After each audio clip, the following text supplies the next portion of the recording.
सुप्रभात विद्यार्थियों आप सबका स्वागत है आपके अपने YouTube channel Hindi classes NCERT and RBSE for मेधावी कौशिक। विद्यार्थियों, मुझे पूरी उम्मीद है कि आप घर पे होंगे, स्वस्थ होंगे और आपका अध्यापन कार्य सुचारू रूप से चल रहा होगा। मेरा नाम मेधावी कौशिक है। विद्यार्थियों, आज बहुत ही महत्वपूर्ण जो व्याकरण का एक प्रकरण है वो है क्या है विद्यार्थियों, जैसा कि दिखाई दे रहा है शब्द को देखना। हिंदी का कोई पेपर हो, उस पेपर के अंदर शब्दकोश से संबंधित प्रश्न अवश्य आता है। 4 शब्द वो आपको देगा, उन शब्दों में से आपको देखना होगा कि 1 नंबर, 2 नंबर, 3 नंबर पे, अर्थात उनका क्रम देखना होगा। सबसे पहले कौन सा शब्द आएगा, फिर कौन सा आएगा, फिर कौन सा आएगा। तो विद्यार्थियों, आज मैं आपको बताऊंगा शब्द को देखना। देखिए, हिंदी के अंदर, क्योंकि हिंदी एक भाषा है और प्रत्येक भाषा का कोई ना कोई शब्दकोश या जिसे अपने अंग्रेजी में डिक्शनरी बोलते हैं वो होता है विद्यार्थियों। तो जहां तक हिंदी की बात करें, हिंदी का भी एक मानक शब्दकोश है, लेकिन उस मानक शब्दकोश के अंदर देखने के लिए कुछ नियम है। जैसे आप अंग्रेजी का शब्दकोश देखेंगे तो अंग्रेजी के शब्दकोश के अंदर तो ए से जेड तक है, आप तुरंत जो है वो आपको पता है एबीसीडी के हिसाब से आप देख लेंगे। एम का देखना है तो, या आपको ओ का देखना है, या आपने पी का देखना है, या जेड का देखना है, इस प्रकार से। तो कुछ ऐसे ही नियम आपको हिंदी के अंदर देखने को मिलते हैं, लेकिन हिंदी के अंदर जो नियम है उन नियमों के अंदर जब आप शब्द देखेंगे तो आपको शब्दकोश के अंदर कई बातें ध्यान रखनी पड़ेगी। एक बात तो आप ये ध्यान रखिए कि उसमें आधे व्यंजन भी होते हैं, जबकि अंग्रेजी में कहीं भी आधे व्यंजन का नियम नहीं है, तो हिंदी में तो है। आधे व्यंजन भी और सुंत अक्षर भी है, जबकि अंग्रेजी में ऐसा नहीं है। सुंत अक्षर को पता है कै, छ, गे, ठीक है ना। इस प्रकार जो सुंत अक्षर है ये भी कई वर्गों से मिलकर बना है, जैसे कै प्लस है से, जय प्लस ने थे, तय प्लस है से मिलकर बना है। तो इस प्रकार जैसे, तो इन सब के क्या है विद्यार्थियों, कोई ना कोई नियम है। पहले तो आपको नियमों को याद करना पड़ेगा, उसके बाद में आपको कुछ अभ्यास करने पड़ेंगे। उसके बाद मेरे को लगता है कि आपके कभी भी शब्दकोश से संबंधित प्रश्न पेपर में गंत नहीं होंगे। तो विद्यार्थियों, अगर मेरे द्वारा बनाई वीडियो को पसंद आए तो इसे ज़्यादा लाइक कीजिए, कमेंट कीजिए, शेयर कीजिए विद्यार्थियों। और चैनल पे अगर आप नए हैं तो चैनल को सब्सक्राइब कर लीजिए और खूब मन लगा कर पढ़िए और समझने का प्रयास कीजिए, क्योंकि आपको पता है हिंदी पढ़ाने का एक ही उद्देश्य है कि आपको साथ साथ में याद हो। तो देखिए विद्यार्थियों, शब्द को देखना। और शब्दकोश में भी सबसे पहले आपको क्या बताऊं, शब्दकोश में भी सबसे पहले बताऊं हिंदी का वर्णक्रम। भी शब्दकोश अब आपके सामने आ जाएगा, उस शब्दकोश के अंदर आप किस प्रकार से जो है वो शब्दों को देखेंगे, किस प्रकार से शब्दों को पढ़ेंगे, शब्दों का अध्ययन करेंगे, उसको बताने का प्रयास है विद्यार्थियों। तो देखिए, सबसे पहले देखिए शब्दकोश, जब भी आप शुरुआत करेंगे शब्दकोश की, तो इस शब्दकोश के अंदर आपको ये जो एक क्रम में लिखा हुआ है, ये जो क्रम है विद्यार्थियों, इस क्रम को आपने याद रखना है। मतलब हिंदी का शब्द को जब भी आप देखेंगे और आपको कोई शब्द देखना है तो आप इस प्रकार से देखेंगे, तो आपको क्या मिल जाएगा, तुरंत हिंदी के मानक शब्दकोश के अंदर वो शब्द देखने को मिल जाएगा। अब ये नियम क्या है, कई नियमों के माध्यम से बताऊंगा। अब आप देखिए, सबसे पहले तो जो शब्दकोश का प्रारंभ होता है हिंदी के अंदर वो होता है अंग से। ए के ऊपर जो अनुस्वार, ये क्या है, अनुस्वार है, अनुस्वार से शुरू होते हैं। उसके बाद ए आएगा, उसके बाद आ आएगी, इसके बाद ई उ वी ए आई ओ अंग कै ख घ अडे। मतलब यहां तक तो जो ए के ऊपर अनुस्वार अंग से लेके ओ तक जो है, ये तो आपके क्या है, ये तो आपके स है, आपको पता है। ये तो क्या है आपके, ये तो आपके स है। और ये क्या है, कै से लेकर है तक है, ये आपके क्या में क्या है, व्यंजन है। पहली बात मैं आपको बता दूं, आपको पता होगा कि जो शब्द है उसके अंदर दोनों की महत्वपूर्ण भूमिका होती है। एक तो किसकी महत्वपूर्ण भूमिका होती है, एक तो होते हैं स्वर और एक होते हैं आपके सामने व्यंजन। इन दोनों से क्या निर्माण होता है, इन दोनों से किसका निर्माण होता है, शब्द का निर्माण होता है। और स्वर का मतलब क्या होती है, जो ज्ञाया मात्राएं हैं, जो ज्ञाया मात्राएं वो क्या गाती है, वो स्वर गाती है। और बाकी जो बचे व्यंजन है आपके सामने वो क्या है, कैसे लेकर ए तक ये क्या है, व्यंजन है। तो इन सब का यही क्रम है विद्यार्थियों। ये क्रम आपको याद होगा तभी आप पर्सन अटेम्प्ट कर पाएंगे पेपर के अंदर। इस क्रम को बड़े ध्यान से देखिए, अगर आप चाहें तो इसका स्क्रीनशॉट भी ले सकते हैं, क्योंकि ये क्रम बहुत ही महत्वपूर्ण है। तो दोबारा इस क्रम को याद करने का प्रयास कीजिए। सबसे पहले तो एक चीज ध्यान रखिए कि हिंदी का जो मानक शब्दकोश है जिसके अंदर आप शब्दों का देखेंगे वो कहां से शुरू होता है, वो स्वर से शुरू होता है। और स्वर का मतलब क्या है, मात्राएं। जो 11 मात्राएं हैं उन 11 मात्राओं से क्या होता है, हिंदी का शब्दकोश प्रारंभ होता है।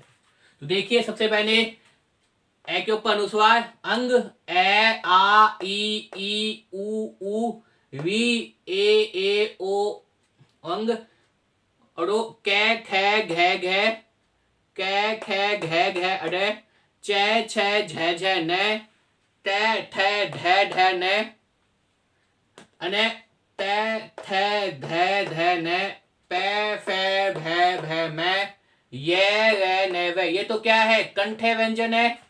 कंठ है, ये क्या है? तानुए व्यंजन है। ये आपके सामने मूर्धा है, मूर्धा के बाद दंते आ जाएंगे, दंते के बाद ओस्ते आ जाएंगे। अंतिम जो बचेंगे आपके सामने ये रे ने वे, ये अंतर्थ है। और ये क्या है? ये उत्सम व्यंजन है। ये क्या कहते हैं? हिंदी के अंदर उत्सम व्यंजन कहते हैं। तीनों प्रकार से है। देखिए केवल जो है वो कंठ है, क्योंकि हिंदी पूर्ण रूप से वैज्ञानिक भाषा है, मनोवैज्ञानिक भाषा है।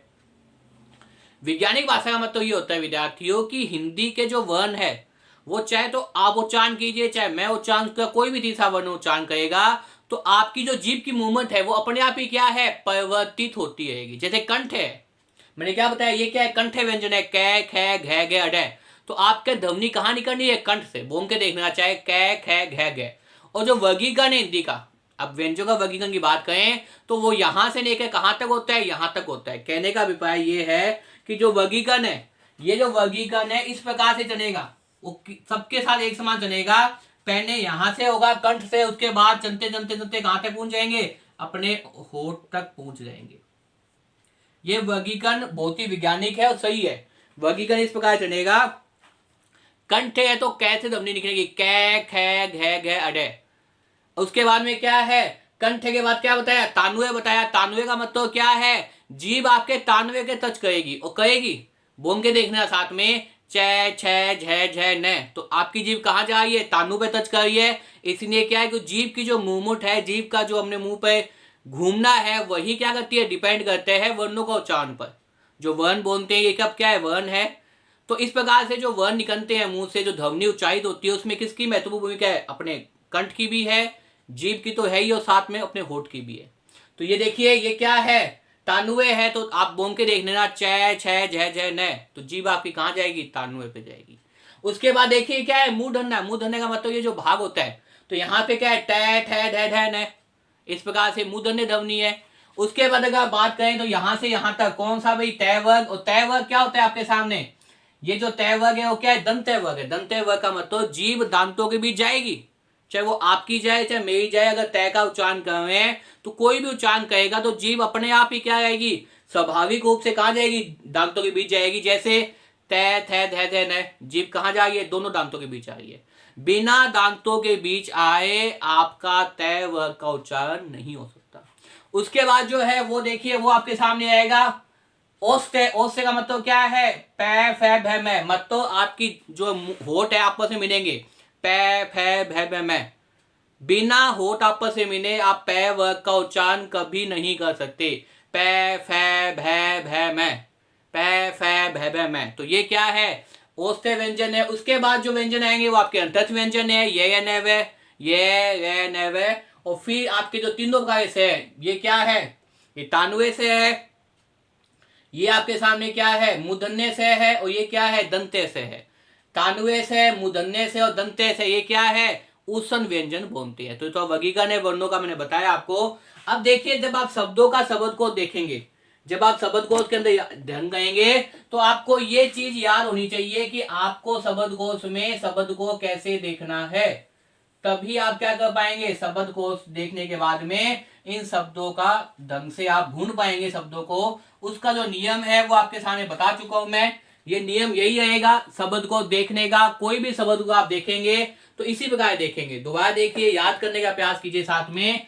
अंग, अंग का मतलब ए के ऊपर अनुस्वार, ए फिर पूर्ण है, फिर आ, फिर छोटी ई, फिर बड़ी ई, फिर उ, छोटा उ बड़ा उ, फिर वी, फिर ए आई ओ अंग, कै खे घे घे ने, कै खे घे घे अडे, चे छे झे झे ने, ते थे धे धे ने, अने ते थे धे धे ने, पे फे भे भे मैं, ये रे ने वे।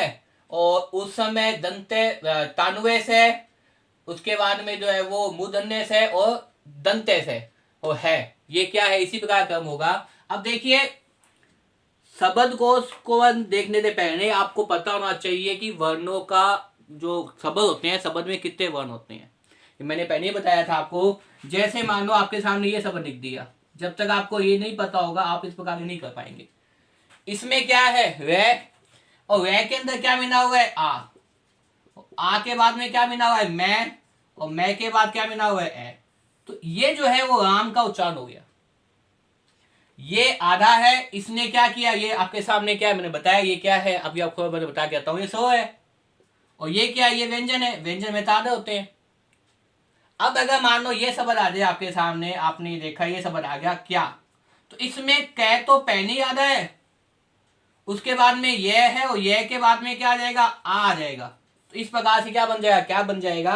तो ये चीज आप जो ध्यान रखनी है विद्यार्थियों, अगर आधा व्यंजन है तो आधे व्यंजन को किस प्रकार से कहेंगे वो मैं बताऊंगा बाद में, लेकिन उससे पहले आधा व्यंजन जो है वो हमेशा आखिर में आएगा, ये ध्यान रखना। इसके बाद जो क्रम आएगा है के बाद वो क्या आएगा, आधा व्यंजन। है के बाद क्या आएगा, आधा व्यंजन आएगा। ये ध्यान रखना हमेशा कि ये जो क्रम है इसी प्रकार चलेगा। कोई भी आप हिंदी का शब्द को देखेंगे, उस शब्दों का क्रम आपका इसी प्रकार चलेगा। ये ऐसे होते हुए, यहां से होते हुए अंत यहां तक आएगा है पर, और है के बाद में क्या आएगा, आधा वर्ण आएगा। क्या आएगा, है के बाद आप लिख सकते हैं आधा वर्ण। है के बाद क्या आएगा भाई, आधा वर्ण आएगा। इसी प्रकार क्रम चलेगा। अब जैसे मैंने आपको बताया है, एक उदाहरण देकर समझाने का प्रयास किया इसी नियम को, जो नियम बताया है। देखिए कैसे आरंभ होने वाले शब्दों का क्रम, कैसे आरंभ होने वाले शब्दों का क्रम। अब देखिए कंगान, कंगान। अब देखिए कंगान की अगर बात की जाए तो मैंने पहले ही बताया था आपको, ये वर्ण विभाजन का आपको पता होगा तभी आप कर पाएंगे। तो अब आपको देखिए, अगर कै की बात की जाए तो यहाँ पे क्या हो जाएगा, कै प्लस ए, और ए के ऊपर क्या लगा हुआ है, अनुस्वार। तो इसलिए ये क्या जाएगा, एक नंबर पे जाएगा। इसलिए क्या जाएगा विद्यार्थियों, ये हमेशा एक नंबर पे जाएगा। समझ में आया होगा जो बता रहा हूं मैं आपको, बड़े ध्यान से समझिए, क्योंकि अगर आपने ये चीज समझी तो मुझे लगता है कि आपका शब्दकोश से प्रसंगत होगा। देखिए मैंने एक उदाहरण दिया है, छोटा उदाहरण दिया है, कह के विभिन्न रूप देखूंगा मैं, तो कह के अंदर कितने कितने स्वर, कैसे कैसे स्वर बने हुए हैं, कैसे कैसी मात्राएं बनी हुई है, उसके आधार पे आप देखेंगे। तो अगर इन चारों में आ जाएगा, मान लो ये आ जाए कंगान, कपूर, कायावास और किंकाई, अगर इनका क्रम करना है तो एक नंबर पे निसंदेह क्या जाएगा, कंगान जाएगा। कंगान में क्या है, कै के ऊपर क्या लगा हुआ है, अनुस्वार लगा हुआ है। अब कपूर है, अब कपूर में आप कै देखिए, सिर्फ और सिर्फ कै का बता रहा हूं मैं आपको वर्गीकरण। तो यहाँ क्या हो जाएगा, कै हनंत पनस में क्या हो जाएगा, ए हो जाएगा। कै हनंत पनस में ए होते ही ये क्या हो जाएगा, ये कपूर हो जाएगा, और ये क्या जाएगा, दो नंबर पे जाएगा।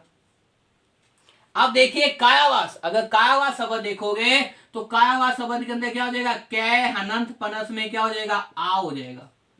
कै हनंत पनस में आ हो जाएगा, और ये क्या हो जाएगा आपके सामने, तीसरा हो जाएगा। इससे क्या बोलते हैं, कायावास। क्योंकि देखिए कै के व्यंजन के अंदर कौन सी मात्रा मिली हुई है, आ मिली हुई है, इसलिए क्या हो जाएगा, कायावास हो जाएगा। इसी प्रकार देखिए विद्यार्थियों, किनकाई, किनकाई क्या हो जाएगा, देखिए कै के अंदर क्या मिली हुई है, छोटी ई मिली हुई है, और छोटी ई मिली हुई है, इसीलिए इसका क्रम क्या बताया हुआ है मैंने, एक दो तीन और चार बताया गया है।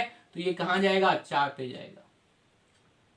अब देखिए बात की जाए कीर्ति की, तो कीर्ति के अंदर क्या मिला हुआ है, बड़ी ई मिली हुई है, तो इसका क्रम क्या हो जाएगा, पांचवा क्रम हो जाएगा। पेपर में जुई नहीं किस प्रकार से है, वो ये पूछ सकता है, कुब्बा का पूछ लेगा, कपूर का पूछ लेगा, केतिकिया पूछ लेगा, क्या का पूछ लेगा, तो कपूर एक नंबर पे जाएगा। उसके बाद में केंद्र दो नंबर पे जाएगा, केटी तीन नंबर पे जाएगा, और क्या चार नंबर पे जाएगा। इस प्रकार से क्रम आएगा पेपर के अंदर, कोई भी क्रम आ सकता है, आपको करना इसी प्रकार से है।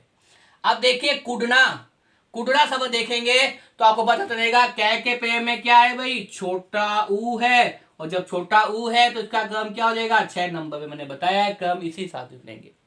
अब फिर कुब्बर की बात की जाए, अगर कुब्बर की बात करोगे तो कै के पेड़ में क्या है, बड़ा ऊ है, और बड़ा ऊ है तो इसका निसंदेह व्यंजन क्रमांक क्या हो जाएगा, 7 नंबर हो जाएगा। इसी नियम का ध्यान रखना है, सिर्फ और सिर्फ आपने अगर ये नियम याद कर लिया तो मैं मानता हूं कि जितने भी शब्द को पसंद आएंगे वो कभी गलत नहीं होंगे। अब देखिए किसी, कै के पैर में क्या है, वी, किसी, और कै के पैर में क्या मिली हुई है, वी मिली हुई है, तो इसका क्रम क्या हो जाएगा, 8वां हो जाएगा।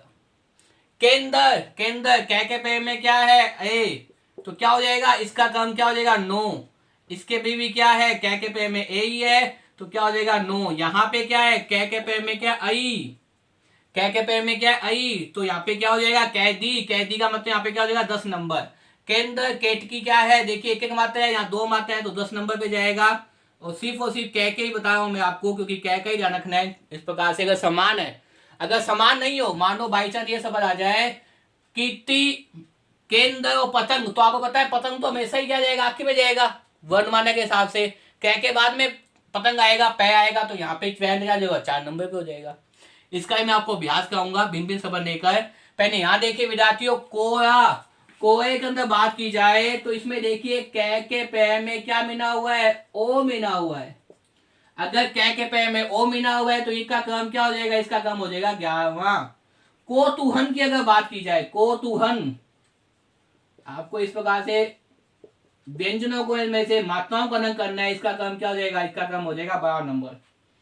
अब देखिए कर्म, इसका क्या हो जाएगा 13 नंबर, क्योंकि ये क्या है पुआ है। यहाँ पे आखिर में क्या आता है, आखिर मैंने बताया आपके सामने शब्दों के वर्ण क्रम के अंदर ये पूर्ण वर्ण आ जाएगा कै, क्योंकि देखिए यहाँ से चलेंगे अपने तो ये कै आ गया, तो ये कै पुआ है तो इसका 13 नंबर हो जाएगा। इसका कौन सा हो जाएगा विद्यार्थियों, इसका क्रमांक हो जाएगा 13 नंबर।